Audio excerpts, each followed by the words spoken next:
Commander Vextar closed his 4 eyes and let his breathing slow down. The meditation chamber on his ship was quiet and dark.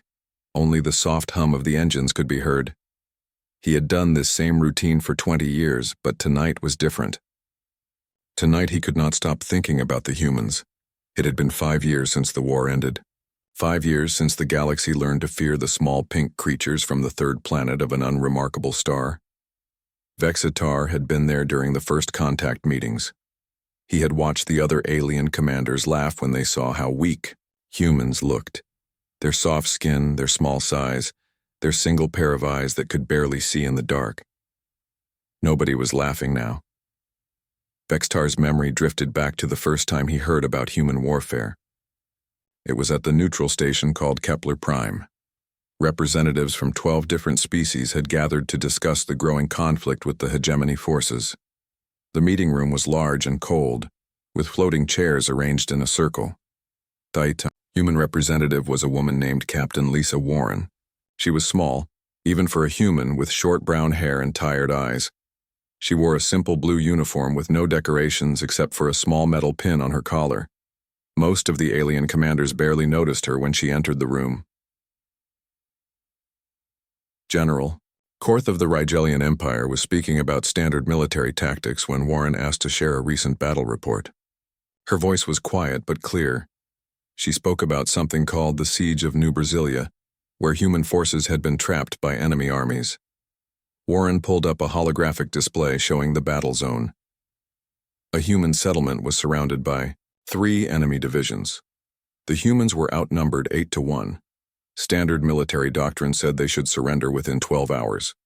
The siege lasted 6 days. "I want you to understand something about my people," Warren said, looking around the room. "We do not sleep when we are in danger." The alien commanders looked confused. Every known species required rest periods. It was basic biology. Fighting without sleep was impossible. Soldiers would collapse, make mistakes, become easy targets. Warren continued her report. She told them about Lieutenant Colonel Jake Morrison, the human commander who led the defense. Morrison had not slept for 72 hours when the enemy launched their first major attack. His soldiers had been awake for the same amount of time. "The enemy expected us to be weak and confused," Warren explained. "They thought tired humans would be easy to defeat. They were wrong." She showed footage from the battle. Vextar watched human soldiers moving through the ruins of their city. Their eyes were red and bloodshot. Their hands shook from exhaustion. But their aim was perfect. Their movements were precise. They fought like machines that never needed to stop. One clip showed Morrison himself, standing on a broken wall as enemy fire exploded around him. His face was pale and drawn. Dark circles ringed his eyes, but his voice was steady as he gave orders to his troops. When an enemy soldier charged at him, Morrison moved with deadly speed, striking down his attacker without hesitation. "How is this possible?" asked Admiral Zex from the Centauri Alliance. "Exhausted soldiers cannot fight effectively." Warren smiled, but it was not a pleasant expression. "You are thinking like aliens," she said. "Humans are different. When we are tired, we do not become weak. We become desperate. And desperate humans are the most dangerous creatures in the galaxy." She explained how human bodies could function beyond their normal limits when under extreme stress. Their brains released chemicals that kept them alert and focused. Their muscles ignored pain and fatigue. Their reflexes actually became faster as their higher brain functions shut down, leaving only the primitive parts that dealt with survival. "We have a saying," Warren continued, "you can sleep when you are dead." During the siege, my people chose to interpret that literally. Vexatar remembered the shocked silence that followed. The alien commanders were used to warfare that followed. Predictable patterns. Armies fought during certain hours, rested at scheduled times, and operated within biological limitations. The idea of soldiers who could ignore their own bodies was terrifying. Warren showed more footage from the siege. Human defenders had set up sleeping schedules where half the force would rest while the other half fought. But when the enemy attacked, everyone fought. Sleep became optional. Rest became a luxury they could not afford. On the 4th day of the siege, the enemy tried a night assault. expecting to find the human defenders weak and drowsy. Instead, they found soldiers who had been awake for 96 hours straight, moving through the darkness like ghosts. The humans knew every shadow, every hiding place, every angle of attack. They had used their sleepless time to study the battlefield, until they knew it better than their own homes. The enemy forces were slaughtered. Hundreds of trained soldiers were killed by defenders who should have been too tired to stand. The few survivors reported that the humans fought like demons, appearing and disappearing in the darkness, striking without warning and vanishing before return fire could find them. Morrison's final report, which Warren read aloud, was chilling in its simplicity. Enemy forces attempted night assault at 200 hours. Assault repelled with minimal casualties on our side. Enemy casualties estimated at 400 killed, 100 captured. Our forces remain at full readiness for continued operations. Full readiness, Warren repeated. After 4 days without proper sleep, our commander reported his forces at full readiness. General Korth leaned forward in his chair. What happened to the human defenders after the siege ended? They slept, Warren replied, for 18 hours straight. Then they woke up and asked for their next assignment. The meeting room was completely silent. Vextar could hear his own heartbeat in his ears. Around the circle, the other commanders looked disturbed and confused. Everything they knew about warfare suggested that what Warren described was impossible. But the footage was real. The battle reports were verified. The enemy forces that had attacked New Brasilia were experienced soldiers from multiple species, not untrained civilians. They had been defeated by humans who had turned their own biological needs into weapons. Warren stood to leave, but paused at the door. I should mention one more thing, she said. The siege I just described was not unusual for us, human military. Doctrine assumes that our soldiers can operate without sleep for up to 7 days if necessary. We train for it, we prepare for it, and when the time comes, we do it. She left the room, and the alien commanders sat in stunned silence for several minutes. Finally, Admiral Zex spoke. We need to revise our threat assessments, he said quietly. Vextar opened his eyes in his meditation chamber. The memory was as clear as if it had happened yesterday. He had left that meeting with a new understanding of why humans were becoming feared throughout the galaxy. It was not their technology or their numbers. It was their willingness to push themselves beyond what should be possible. Other species had biological limits that defined their capabilities. Humans had biological suggestions that they could choose to ignore when necessary. They did not fight within the rules of nature. They fought despite those rules. That night on Kepler Prime, Vextar had sent a message to his superiors recommending that diplomatic contact with humans be maintained at all costs.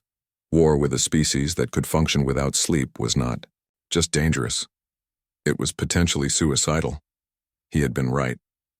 The war that came later proved that humans were even more frightening than anyone had imagined. But that was another memory for another night.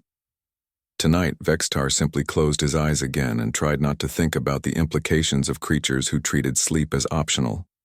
In the darkness of his chamber, he wondered what other biological limitations humans might choose to ignore if pushed far enough. The thought kept him awake for hours. The second memory came to Vextar like a cold wind. He had been visiting the medical station orbiting Centauri 7, 3 months after the first human battles. The station was massive, built to handle casualties from conflicts across 12-star systems. Vextar was there for routine medical checks, but what he found changed everything he thought he knew about injury and warfare. The human section of the medical station was different from the others. While alien patients rested quietly in their healing chambers, the human ward buzzed with activity. Voices called out, machines hummed constantly, and there was an energy that felt almost aggressive. Vextar had never seen wounded soldiers act this way. His escort was Dr. Jen Martinez, a human physician who ran the rehabilitation wing. She was tall and thin, with graying hair pulled back tightly. Her hands moved constantly as she spoke, pointing to charts and gesturing at equipment. She seemed excited to show him around, which struck Vextar as odd. Most medical personnel were somber when discussing injuries. I want you to meet someone special, Martinez said as they walked through the ward. He represents everything unique about human recovery. They stopped at a bed where a human male was doing exercises. The man was pulling himself up on metal bars, his arms straining with effort. What made Vextar's skin crawl was that the man had no legs. Where his lower limbs should have been, there were only stumps ending at the knees. The human noticed them watching and grinned. "Doc Martinez, you bringing me another visitor?" he asked. His voice was cheerful, which confused Vextar completely. "Commander Vextar, meet Sergeant First Class Danny Carter," Martinez said. Danny lost both legs in the Battle of Titan Ridge 2 months ago. Carter wiped sweat from his forehead and extended his hand toward Vextar. The alien hesitated before shaking it. The human's grip was firm and warm. "Pleasure to meet you, Commander," Carter said. "Hope you are not here because you got hurt too." Vextar stared at the human's missing legs. In Zephyrian culture, such an injury meant the end of a warrior's career. Honor demanded retirement to a peaceful life. The wounded became teachers or advisors, never fighters again. Sergeant Carter has requested immediate return to active duty, Martinez explained casually, as if discussing the weather. "But his legs," Vextar began. Carter laughed. "Getting new ones next week, better than the old ones actually. Titanium alloy with servo motors. I'll be able to run faster and jump higher than before I got blown up." The human spoke about his catastrophic injuries like they were minor inconveniences. Vextar looked at Martinez, hoping she would explain that this was some kind of human humor he did not understand. "It's quite common," she said seriously. 60% of our wounded personnel request to return to combat after receiving prosthetic replacements. Many specifically request amputations to upgrade their capabilities." She led Vextar to another bed where a human woman was testing a mechanical arm. The device was silver and moved with precise, jerky motions. The woman was Lieutenant Amy Brooks, who had lost her right arm to plasma fire 3 weeks earlier. "The new arm is stronger than my original," Brooks explained to Vextar. "I can crush metal with it, and it never gets tired. When I get back to my unit, I'll be more effective than I was before." Vextar watched her flex the mechanical fingers. Each movement was controlled and deliberate. The arm moved exactly as she intended, with no tremor or hesitation. "Do you not miss your original arm?" he asked. Brooks shrugged. "It's gone. This one is better. I can get shot in this arm and it won't bleed or hurt. In combat, that's a significant advantage." Martinez showed him through the rest of the ward. Every bed held a human who had suffered terrible injuries, and every human was planning to return to warfare. They spoke about their lost limbs, organs, and senses like they were discussing equipment upgrades. Private First Class Tony Garcia had lost an eye to shrapnel. He was learning to use a cybernetic replacement that could see in infrared and magnify distant objects. "Better than the eye I was born with," he told Vextar. "I can spot enemies from twice the distance now." Corporal Mary Johnson had lost most of her left lung to a chemical attack. Her replacement was a mechanical device that could process toxic atmospheres and filter out poisonous gases. "I can fight in environments that would kill normal humans now," she said proudly. The most disturbing case was Captain Rod Hayes, who had been completely blinded by plasma fire. Instead of accepting medical retirement, he had trained himself to fight using enhanced hearing and neural implants. Martinez arranged a demonstration. Hayes was brought to a training room where several medical staff members stood quietly in different positions. The captain was blindfolded to ensure he could not use any remaining vision. He stood in the center of the room and listened. 6 people, he said after a moment. "Dr. Martinez is directly in front of me, about 3 meters away. Her heart rate is elevated, probably from excitement. There's a male orderly to my left, nervous, breathing too fast. Another female to my right trying to stay very still." He pointed to each person's exact location. Then he described their emotional states based on their breathing patterns, heartbeats, and small movements they made unconsciously. "In combat, this means I can detect enemies even when they think they are hidden," Hayes explained. "I can hear their breathing, their pulse, the sound of their equipment. Darkness is no longer a disadvantage for me." Vextar was horrified. The human had taken a disability that should have ended his military career and turned it into a tactical advantage. Hayes could fight in complete darkness better than most soldiers could fight in daylight. "How many of your wounded returned to service?" Vextar asked Martinez as they walked back through the ward. 87%, she replied. "The ones who don't return are usually those who suffered brain damage severe enough to impair judgment. Everyone else finds a way to continue fighting." She stopped at a wall display showing statistics. Charts and graphs covered the surface, tracking recovery rates, prosthetic installations, and return-to-duty percentages. "Other species see injury as the end of a soldier's usefulness," Martinez continued. "Humans see it as an opportunity for improvement. We don't just heal our wounded, we upgrade them." Vextar studied the numbers. The statistics showed that humans with prosthetic replacements often performed better in combat than they had before their injuries. They were faster, stronger, and more resilient. Some had deliberately damaged their own bodies to qualify for mechanical upgrades. "This is not natural," Vexitar said quietly. Martinez nodded. "You're right. It's not natural. It's better than natural. We've decided that biology is not destiny. If our bodies can't do what we need them to do, we replace the parts that are holding us back." The tour ended at the prosthetics laboratory, where technicians were building replacement limbs and organs. The room was filled with mechanical arms, legs, eyes, and internal organs. Each device was more advanced than the biology it replaced. Technician named Carl Thompson showed Vextar a mechanical heart that could pump blood faster and more efficiently than the original organ. "This model never gets tired and never has heart attacks," Thompson explained. "Some of our soldiers have requested heart replacement surgery, even though their original hearts are perfectly healthy." Vextar left the medical station that day with a new understanding of human warfare. Other species fought until they were too injured to continue. Humans fought until they were killed, and sometimes they found ways to continue fighting even after that. The wounded humans he had met were not broken soldiers waiting to heal. They were weapons being upgraded for better performance. Their injuries had not ended their military careers. The injuries had started new careers as enhanced warriors who were superior to their original selves. That night, Vextar sent another report to his superiors. He recommended that any conflict with humans be avoided at all costs, not just because of their tactical abilities, but because they could not be permanently disabled. Every human casualty was potentially a stronger enemy in the future. He closed his report with a single sentence that would be quoted in military academies for generations. "Humans do not accept defeat, even from their own biology." The third memory hit Vextar like ice water in his veins. He had been attending the War College on Proxima Station, studying advanced military tactics with officers from 6 different species. The semester was almost over when Professor Kent Williams arrived to give a guest lecture on human strategic thinking. Williams was older than most humans Vexitar had met, with gray hair and deep lines around his eyes. He wore a simple black uniform with no decorations except for a small silver star on his collar.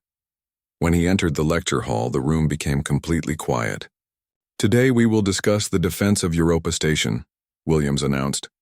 His voice was calm and flat, like he was reading a supply report. "This battle demonstrates how humans approach strategic sacrifice." Vextar knew about Europa Station. It had been one of the largest civilian facilities in the outer systems, home to nearly 50,000 people. The station had been destroyed during the war, taking a massive enemy fleet with it. Most species considered it a tragic accident.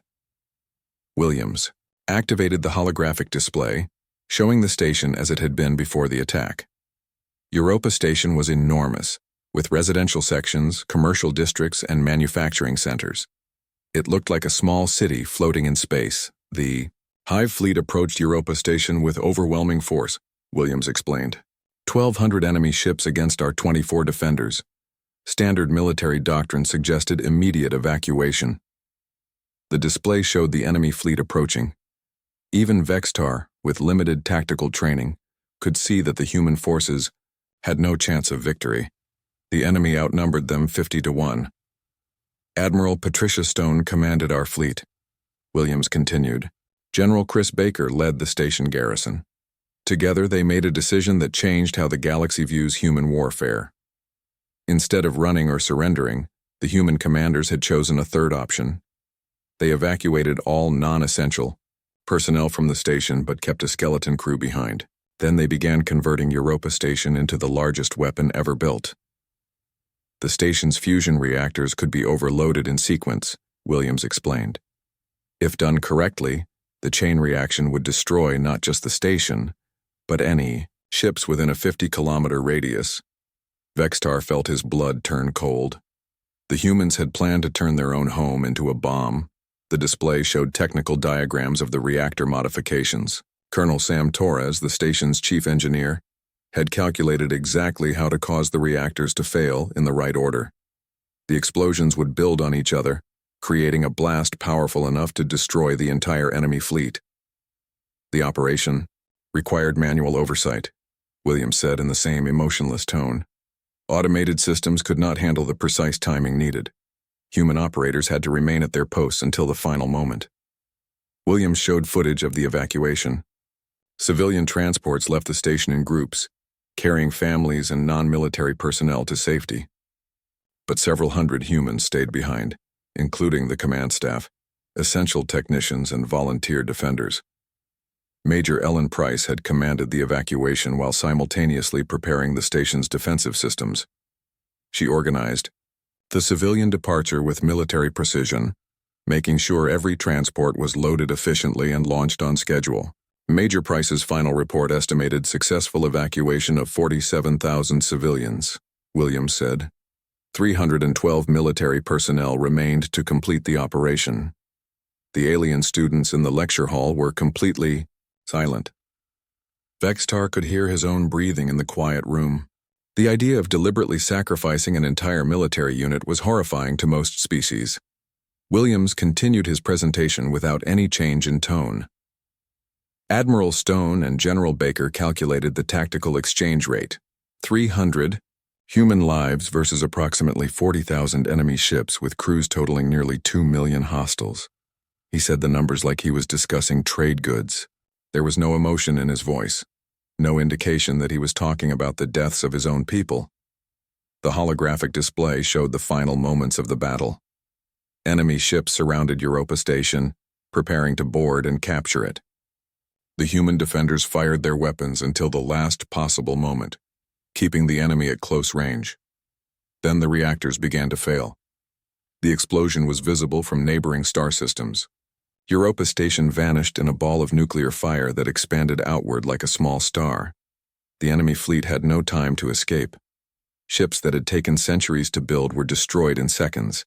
When the light faded, there was nothing left except expanding clouds of radioactive gas and metal fragments. Total enemy casualties, 1,900,000, Williams reported. Human casualties, 312. The tactical exchange rate was approximately 6,000 to 1 in our favor. One of the alien students raised a tentacle to ask a question. Professor Williams, how did your commanders make this decision so easily? Williams looked at the student with no expression on his face. They used mathematics, he replied. The numbers were clear. Losing 300 humans to save 47,000 civilians and destroy a major enemy fleet was strategically optimal. Another student, a Rigelian with blue skin, spoke up. But these were your own people. How could they sacrifice themselves so calmly? They volunteered, Williams answered. Every person who stayed behind chose to remain. Admiral Stone sent 3 separate evacuation offers to her crew. All were declined. The professor showed audio recordings from the final hours. Vextar listened to human voices discussing their approaching deaths with the same tone they might use to plan a dinner menu. Colonel Torres reported on reactor modifications. Overload sequence ready. Estimate 47 minutes until cascade failure begins. Major Price coordinated final defensive positions. All civilian transports clear. Station personnel at assigned stations. We are ready to proceed. Admiral Stone gave final authorization. All stations confirm ready status. Operation approved. It has been an honor serving with all of you. There were no emotional speeches, no dramatic farewells. The humans discussed their own deaths like they were following a technical manual. Williams played the final transmission from Europa Station. General Baker's voice was steady and professional. Enemy fleet at optimal range. Beginning reactor overload sequence now. Tell command the mission is complete. The transmission ended in static as the station exploded. Vextar felt physically sick. The casual way these humans had planned and executed their own deaths was more disturbing than any battlefield footage he had ever seen. Questions? Williams asked the class. A Centauri student raised her hand. Professor, do all human military operations include such sacrifices? Only when tactically necessary, Williams replied. We prefer to win without casualties. But when the mathematics require sacrifice, we calculate the optimal exchange rate and proceed accordingly. He pulled up statistics, showing similar operations throughout human military history. Vextar saw dozens of examples where human forces had deliberately sacrificed themselves to achieve strategic objectives. Each case included detailed calculations showing why the sacrifice was mathematically justified. Humans approach warfare as applied mathematics, Williams explained. We calculate costs, benefits, probabilities, and exchange rates. Emotion is irrelevant. Only the numbers matter. The lecture ended with Williams showing casualty reports from Europa Station. Each of the 312 dead humans was listed by name, rank, and specialty. Their personnel files were attached, showing families, career achievements, and personal interests. These were real people, Williams said, his voice finally showing a hint of emotion. They had lives, families, dreams. But when the tactical situation required their sacrifice, they gave their lives without hesitation. This is what makes human warfare effective. After the lecture, Vextar approached Williams privately. Professor, how can your people be so cold about death? Williams looked at him for a long moment. We are not cold about death, Commander. We are practical about it. Death is a tool, like any other weapon.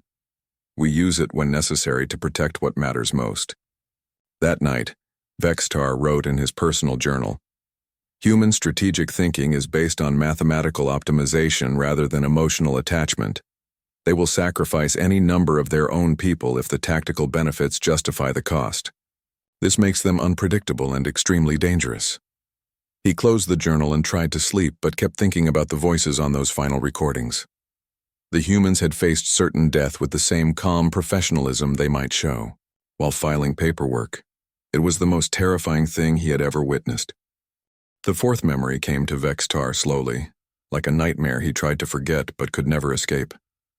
He had been attending the Cyber Warfare Symposium on Kepler Station, 18 months after the Europa Station incident. The meeting was supposed to discuss standard electronic warfare tactics, but the human presentation changed everything. The speaker was Colonel Ray Bennett, a quiet human with pale skin and dark eyes that seemed to look through people rather than at them. He wore a standard military uniform, but something about him made Vextar uncomfortable. Bennett moved too smoothly, spoke too precisely, and never seemed to blink at normal intervals. Today I will discuss our Ghost Soldier program, Bennett announced to the assembled alien military officers. His voice had a strange quality, like it was coming from a recording device rather than a living throat. The room became quiet. Vextar had never heard of ghost soldiers before, but the name sent chills down his spine. Bennett activated a holographic display showing a human soldier in combat armor. The figure looked normal at first, but there was something wrong with the way it moved. The motions were too perfect, too precise for a living creature. Staff Sergeant Nicole Ford died 6 months ago during the assault on Kepler Beta, Bennett explained. She was killed by plasma fire while leading her squad against enemy positions. Her body was destroyed, but her mind lives on. Vextar felt his stomach turn. The idea of preserving consciousness after death was something from horror stories, not military briefings. Sergeant Ford's combat suit was equipped with advanced neural interface technology, Bennett continued. When she died, the system recorded her brain patterns, memories, and tactical knowledge.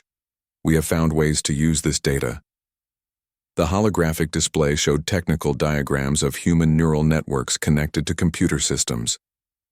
Vextar could see how human thoughts and memories could be stored in digital form, but the implications were terrifying. Dead soldiers retain their combat experience and tactical instincts, Bennett said. By integrating their consciousness fragments into our AI systems, we create hybrid intelligences that combine human intuition with computer processing speed. An alien officer from the Tau Ceti Republic raised his hand. You are saying you use the minds of dead soldiers? Correct, Bennett replied without any emotion. Death is no longer the end of military service for humans. It is simply a transition to a different form of duty. The display showed footage of human soldiers in combat, but their movements were supported by ghostly overlays showing tactical suggestions and threat assessments. The living soldiers could see recommendations from their dead comrades, displayed directly in their helmet visors. Sergeant Ford's tactical knowledge helps current soldiers make better decisions, Bennett explained. She can analyze battlefield conditions and provide advice based on her combat experience. Her death actually made her more valuable to our military forces. Vextar watched the footage with growing horror. Human soldiers were receiving real-time guidance from the preserved consciousness of their dead friends. The living and the dead were fighting together on the same battlefield. Bennett introduced another case study. Private Troy Adams experienced clinical death for 4 minutes during the Battle of Rigel 7. His neural implant recorded everything he experienced during those 4 minutes. The display showed brain scan data from Adams during his brief death. The patterns were unlike anything Vexitar had ever seen. The human brain had continued some form of activity even after the body had stopped functioning. We have used Private Adams's death experience to develop psychological warfare programs, Bennett continued. His recorded memories of dying help us understand how to trigger fear responses in enemy forces. Captain Alex Morgan, another human officer, joined Bennett at the podium. Morgan looked more normal than Bennett, but his eyes held the same unsettling quality. We have weaponized human trauma and loss, Morgan explained. Our soldiers' worst experiences become tactical advantages against our enemies. Morgan showed examples of psychological warfare broadcasts that used death imagery and sounds, recorded from dying human soldiers. The programs were designed to break enemy morale by exploiting their fear of death. Most species fear death, Morgan said. Humans have learned to use death as a tool. Our enemies cannot understand soldiers who fight alongside the ghosts of their fallen comrades. The presentation continued with more disturbing examples. Lieutenant Colonel Kelly Brooks demonstrated how human grief and anger could be converted into tactical data. Soldiers who lost friends in battle became more effective, fighters driven by enhanced emotional responses. We have documented that human combat effectiveness increases by an average of 37% after losing close comrades, Brooks reported. Grief makes humans more dangerous, not less. Vexitar listened to recordings of human soldiers talking to their dead friends through the AI systems.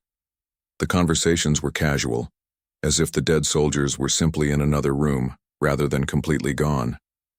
Ford, what do you think about the enemy positions on Hill 7? A squad leader asked. I see 3 weak points in their defensive line, came the reply in a synthesized voice. Attack from the north slope at dawn. They have poor visibility from that angle. The living soldier nodded and adjusted his battle plans based on advice from his dead sergeant. The conversation continued for several minutes, covering tactical details and enemy weaknesses. Our ghost soldiers retain their personalities and relationships with living troops, Bennett explained. They remember their friends, their training, and their duty. Death has not changed their loyalty or their commitment to the mission. The most disturbing demonstration came when Bennett showed how multiple ghost soldiers could be combined into a single tactical AI. The system could access the memories, skills, and experiences of dozens of dead humans simultaneously. We call this the Council of the Fallen, Bennett said. It provides strategic advice based on the collective wisdom of our military dead. The display showed a conference room where human generals discussed battle plans with ghostly holographic figures representing dead soldiers. The living commanders asked questions and received detailed answers from their deceased predecessors. General Stone, what is your assessment of the enemy fleet positions? A living admiral asked. I recommend a flanking maneuver through the asteroid field. replied a holographic figure that looked like the admiral who had died at Europa Station. The enemy will not expect an attack from that direction. Vextar realized that the humans had found a way to make their dead continue serving in the military. Every human soldier who died became a permanent advisor for future battles. Their military forces were growing stronger with each casualty. Questions from the audience, Bennett asked. A Centauri officer stood up. Colonel Bennett, how do the families of dead soldiers feel about this program? Bennett's expression did not change. They are proud that their loved ones continue to serve humanity. Death is not the end of duty for humans, it is simply a different form of service. But surely the dead should be allowed to rest in peace, the Centauri pressed. There is no peace while enemies threaten human survival. Bennett replied, Our dead understand this. They choose to continue fighting even after their bodies have failed. The symposium ended with Bennett playing a recording of ghost soldiers singing their old military songs. The synthesized voices created an eerie harmony that filled the room with sound that was both beautiful and terrifying. After the presentation, Vextar approached Bennett privately. Colonel, are you yourself a ghost soldier? Bennett looked at him with those unsettling eyes. I died 3 years ago, he said calmly. My body was destroyed by enemy fire, but my mind was preserved, and I continue to serve. Vextar felt his blood freeze. He had been talking to a dead human for the entire presentation. Does it bother you? Vextar asked. Being dead? Bennett considered the question. Death is simply another assignment, he replied. I have different capabilities now, but my mission remains the same. I serve humanity whether I am alive or dead. That night, Vextar wrote in his journal, Humans have eliminated the boundary between life and death. Their military forces include both the living and the dead working together. Even death cannot stop them from fighting. He closed the journal and tried to sleep, but kept thinking about Bennett's words. Humans had found a way to make death serve their war effort. They could not just accept loss and move on. They had to transform even death into a weapon. The thought haunted him for weeks. The final memory was the one that broke Vextar's understanding of humans completely. It came from the aftermath of the siege of Alderaan Prime, the bloodiest battle of the war. Vextar had arrived 3 days after the fighting ended, expecting to find human forces celebrating their victory over the brutal Korthak Empire. What he found instead changed everything he thought he knew about human nature. The planetary surface was covered with the wreckage of war. Destroyed vehicles lay scattered across the landscape like broken toys. The air still smelled of smoke and death. In the distance, the ruins of Korthak military installations sent black columns of smoke into the gray sky. Vextar had come to observe human occupation procedures, but the scene that greeted him made no sense. Instead of victory parades or prisoner executions, he found human soldiers working frantically to save the lives of their enemies. Field hospitals had been set up across the battlefield. Human medics moved between the wounded, treating anyone who needed help regardless of species. The sight of humans carefully bandaging Korthak soldiers was so strange that Vextar thought he was hallucinating. His escort was Colonel Janet Miller, the chief medical officer for human forces on Alderaan Prime. She was a small woman with tired eyes and blood-stained hands. Her uniform was dirty and torn, but she moved with purpose and energy. Welcome to the cleanup, Commander, Miller said as they walked through the medical area. We have been working non-stop since the fighting ended. Vextar looked around in confusion. Why are you treating enemy wounded? He asked. Miller glanced at him with surprise. Because they are wounded, she replied, as if the answer was obvious. They stopped at a medical tent where Captain Don Phillips was helping a Korthak soldier drink water. The alien had multiple injuries and could not move. His arms.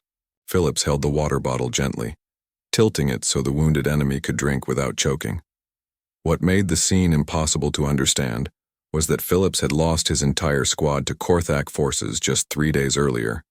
Vextar had read the battle reports. The Korthak had captured Phillips' soldiers and tortured them for hours before killing them. Now Phillips was tenderly caring for wounded Korthak as if they were his own people. Captain Phillips volunteered for medical duty after the battle, Miller explained. He has been working 18-hour shifts treating enemy casualties. Vextar watched Phillips adjust the wounded Korthak's position to make him more comfortable.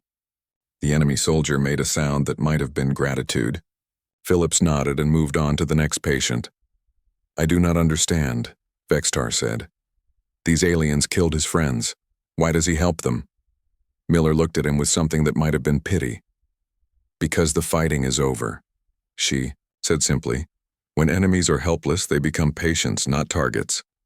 She led Vextar through the medical area, pointing out dozens of similar scenes. Human soldiers were feeding enemy wounded, changing their bandages, and helping them communicate with their families back home.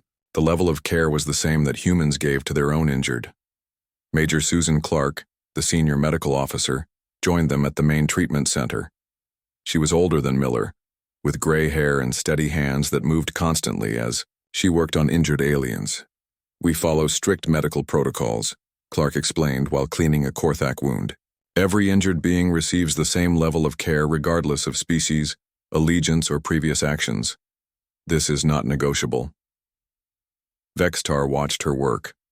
The Korthak soldier she was treating had killed at least 6 humans during the battle, according to witness reports. But Clark treated his wounds with the same gentle precision she would use on a human patient. "Do your soldiers not want revenge?" Vextar asked. Clark looked up from her work. "Revenge is for the battlefield," she said. "This is a hospital. Different rules apply here." The most disturbing example was Sergeant Luke Garcia, who had become legendary during the battle for single-handedly killing 17 Korthak warriors in close combat. Garcia was now sitting beside a dying Korthak soldier, slowly feeding him soup with a small spoon. The enemy soldier was too weak to feed himself. Garcia held the spoon carefully, making sure not to give him too much at once. When the alien coughed, Garcia gently wiped his mouth with a clean cloth. "The medics say he has maybe 6 hours left," Garcia explained to Vextar. "Nobody should die alone." Vextar stared at the scene. "You killed his comrades this morning." Garcia nodded. "That was this morning. This is now. He cannot fight anymore, so he is not my enemy. He is just someone who is dying far from home." The Korthak soldier made a weak sound. Garcia leaned closer to listen, then called for a translator. When the human interpreter arrived, they learned that the alien was asking for his family. Garcia spent the next hour helping the dying Korthak record a message for his loved ones. The human held the recording device while the enemy soldier spoke, in his native language. Garcia could not understand the words, but he stayed beside the alien until he finished speaking. "We will make sure your family receives this," Garcia promised, even though the alien could not understand English. The Korthak soldier died 20 minutes later. Garcia closed the alien's eyes and covered his body with a clean sheet. Then he moved on to help the next wounded enemy. Vextar followed Miller to the prisoner of war camp, expecting to find the usual scenes of defeat and humiliation. Instead, he found another impossible sight. Human guards were teaching Korthak prisoners how to play card games to pass the time. Captain Jim Wright, who had been a prisoner of the Korthak for 2 months before the human rescue, was leading a discussion group where former enemies talked about their families and homes. Wright had been tortured by the Korthak during his captivity, but he spoke to them with patience and kindness. Many of these soldiers were conscripted against their will, Wright explained to Vextar. They fought because they had no choice. Now that the fighting is over, they are just people who want to go home. The prisoners looked confused and uncertain. In Korthak culture, captured enemies were killed or enslaved. The idea of being treated with respect was completely foreign to them. "Are they not dangerous?" Vextar asked. Wright shrugged. "Some of them, probably. But they are also scared, lonely, and far from everything they know. We can watch them carefully while still treating them like people." The conversation continued in the mess hall, where human cooks were preparing meals that met Korthak dietary requirements. The food was the same quality that human soldiers received. Enemy prisoners ate the same rations as their captors. "This makes no strategic sense," Vextar told Miller. Why waste resources on defeated enemies? Miller was quiet for a long moment. Because we want them to remember us correctly, she finally said. What do you mean? These prisoners will go home eventually, Miller explained. They will tell their people about how humans treated them. Some of them will describe torture and cruelty. Others will describe kindness and mercy. Which story do you think will make their people more willing to surrender in future conflicts? Vextar felt a chill run down his spine. The human kindness was not just compassion. It was psychological warfare of the most sophisticated kind. You show mercy to create tactical advantages, he said. Miller nodded. Partly, but also because it is the right thing to do. We can achieve our strategic goals while still maintaining our humanity. That evening, Vextar attended a memorial service for human soldiers killed in the battle. The ceremony was simple and dignified. Then, to his amazement, the humans held a second service for the Korthak dead. Human soldiers who had fought against the Korthak stood in respectful silence as their enemies were honored. Captain Phillips, who had lost his entire squad, helped carry Korthak bodies to their burial site. We honor all warriors who died bravely, Colonel Miller explained. Courage deserves respect, even in our enemies. Vextar watched human soldiers salute the graves of aliens who had been trying to kill them just days earlier. The contradiction was impossible to understand, but the sincerity was unmistakable. Later that night, Vextar wrote his final report about humans. He described their impossible combination of ruthless efficiency and unexpected mercy. Their ability to kill without hatred and show kindness without weakness. He concluded with words that would be studied in alien military academies for generations. Humans do not fight because they hate their enemies. They fight because they love what they are protecting. This makes them infinitely more dangerous than any species that fights from anger or greed. Vextar closed his report and looked out at the stars, knowing that somewhere in that vast darkness, human forces were probably showing the same impossible combination of deadly skill and unexpected mercy. The galaxy would never understand them, but it would always fear them.